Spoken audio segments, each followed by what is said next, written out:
नमस्कार.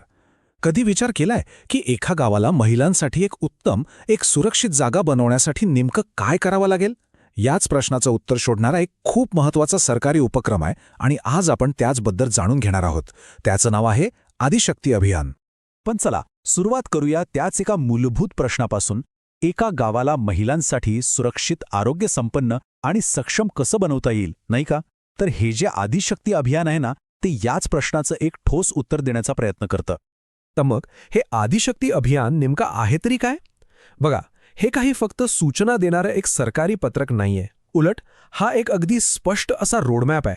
म्हणजे ह्यात गावांना काही ठरवून दिलेली ध्येय आहेत आणि जी गावं ही ध्येय पूर्ण करतात त्यांना सन्मानित सुद्धा केलं जातं. आणि या संपूर्ण आराखड्याच्या केंद्रस्थानी आहे हा एक आकडा 12. हो, या अभियानात अशी 12 अगदी स्पष्ट ध्येय ठरवण्यात आली आहेत आणि असं मानलं जातं की ही ध्येय जर पूर्ण केली तर गावाचं चित्र खरंच पालटू शकतं. चला तर मग बघूया ही 12 ध्येय नेमकी आहेत तरी काय. या 12 ध्येयांना आपण काही भागांमध्ये विभागून समजावून घेऊया आणि सुरुवात करूया सगळ्यात पायाभूत आणि महत्त्वाच्या गोष्टीपासून, आणि ती म्हणजे सुरक्षितता. साहजिकच आहे, कारण जोवर सुरक्षित वातावरण नाही तोवर कोणताही विकास शक्यच नाही. तर आदिशक्ती अभियानात यासाठी 3 मुख्य गोष्टींवर भर दिला आहे. यातलं पहिलं ध्येय आहे बालविवाह मुक्त गाव. म्हणजे अगदी सरळ आहे, गावात एकही बालविवाह होता कामा नये. आणि हो, हे फक्त तोंडी सांगून नाही चालत. त्यासाठी संबंधित सरकारी अधिकाऱ्याकडून तसं सर्टिफिकेट म्हणजे प्रमाणपत्र मिळवावं लागतं. दुसरं ध्येय आहे कौटुंबिक हिंसाचार मुक्त गाव. आता हे ध्येय खूप मोठं आणि महत्त्वाचं आहे. याचा सरळ अर्थ असा की त्या गावात कौटुंबिक हिंसाचाराची एकही नोंदणीकृत तक्रार किंवा केस असता कामा नये. आणि तिसरा स्तंभ आहे हुंडाबळी मुक्त गाव.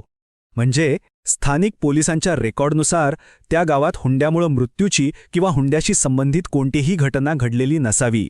तर हे 3 स्तंभ मिळून महिलांसाठी एक सुरक्षितेचं कवच तयार करतात असं आपण म्हणू शकतो. बरं, सुरक्षितेचं तर झालं, पण फक्त सुरक्षित असून भागत नाही. खरी प्रगती तेव्हाच होते जेव्हा त्याला आरोग्य आणि शिक्षणाची जोड मिळते, बरोबर ना? म्हणूनच या अभियानाचा पुढचा टप्पा याच 2 अत्यंत महत्त्वाच्या गोष्टींवर लक्ष केंद्रित करतो. यातलं पहिलं आणि अत्यंत महत्त्वाचं ध्येय आहे 100% संस्थात्मक प्रसूती. आता याचा सोपा अर्थ काय? तर गावात नोंदणी झालेल्या प्रत्येक गर्भवती महिलेची डिलिव्हरी ही दवाखान्यात किंवा आरोग्य केंद्रातच झाली पाहिजे. का? तर जेणेकरून आई आणि बाळ दोघंही सुरक्षित राहतील. आरोग्य इतकंच, किंबहुना काकणभर जास्तच महत्त्वाचं आहे शिक्षण. त्यामुळे अभियानाचं पुढचं ध्येय हे पक्कं करतं की गावातली 1ली ते 10वी मधली एकही मुलगी शाळेबाहेर असता कामा नये. कारण शेवटी शिक्षण हाच तर खऱ्या सक्षमीकरणाचा पाया आहे. अर्थात आरोग्य म्हणजे फक्त प्रसूतीपुरतं मर्यादित नाही. या अभियानात अजून एक अट आहे, ती म्हणजे गावात महिला, किशोरवयीन मुली आणि मातांसाठी नियमितपणे हेल्थ चेकअप आणि हिमोग्लोबिन तपासणीची शिबिरं आयोजित व्हायलाच हवीत. आणि या सगळ्याला जोड मिळते ती एका पोषक वातावरणाची. म्हणजे गावात महिलांसाठी एक स्नेहाचं, आदराचं वातावरण तयार व्हावं, यासाठी ट्रेनिंग आणि जनजागृतीचे कार्यक्रम राबवणंही गरजेचं आहे. हे बघा, हे केवळ कायदेशीर बंधन नाही, तर हा सामाजिक बदलाच्या दिशेने टाकलेला एक खूप महत्त्वाचा टप्पा आहे. चला, आता आपण बघितलं की सुरक्षितता मिळाली, आरोग्य आणि शिक्षणाची सोय झाली. यानंतर येतो तो कदाचित सगळ्यात महत्त्वाचा टप्पा, आणि तो म्हणजे स्वावलंबन, म्हणजेच आर्थिक स्वातंत्र्य. कारण शेवटी जेव्हा महिला आर्थिकदृष्ट्या स्वतःच्या पायावर उभ्या राहतात तेव्हाच खरं सक्षमीकरण होतं. आणि हे स्वावलंबन साधण्यासाठी अभियान 2 मार्गांवर भर देतं. पहिला मार्ग आहे हक्काचा. म्हणजे काय? तर घराच्या किंवा जमिनीच्या मालमत्ता पत्रकांवर महिलांचं नाव असणं, हा झाला हक्क. आणि दुसरा मार्ग आहे संधीचा. म्हणजे त्यांना स्किल डेव्हलपमेंटचं ट्रेनिंग देणं, नवीन बचत गट सुरू करायला मदत करणं. आणि जेव्हा हे हक्क आणि संधी एकत्र येतात ना, तेव्हाच खरा बदल घडतो. ठीक आहे, आतापर्यंत आपण हे पाहिलं की काय काय करायचं आहे.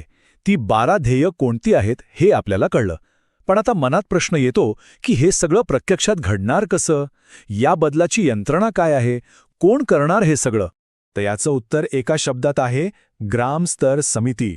हो, गाव पातळीवर स्थापन झालेली हीच समिती या संपूर्ण अभियानाचा कणा आहे असं समजा.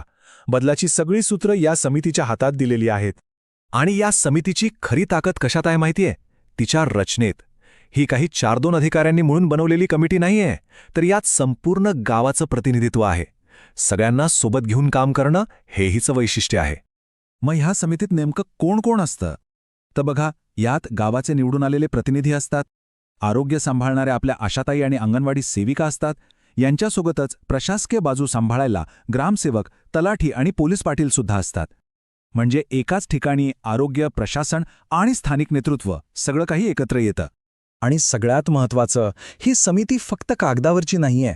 नियमानुसार दर 15 दिवसातून एकदा ह्या समितीची बैठक होणं बंधनकारक आहे.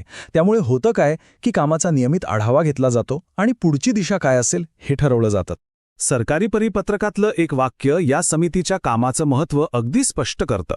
त्यात असं म्हटलं आहे की महिलांचा विकास, सक्षमीकरणासाठी आरोग्य, शिक्षण व पर्यावरण घटकावर ग्रामस्तरीय समितीने काम करणे अनिवार्य राहील.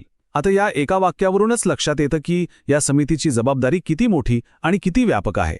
तर हे आहे आदिशक्ती अभियान, एक असा प्रयत्न जो गाव पातळीवरून महिलांसाठी एक चांगलं, सुरक्षित आणि सक्षम वातावरण निर्माण करू पाहतो. पण जाता जाता एक प्रश्न मनात येतोच की ही 12 प्रमाणपत्र मिळवणं हे केवळ एक सरकारी उद्दिष्ट पूर्ण करण्यासारखं आहे की ही गावातल्या खऱ्या बदलाची पावती आहे? यावर विचार करायला नक्कीच हरकत नाही.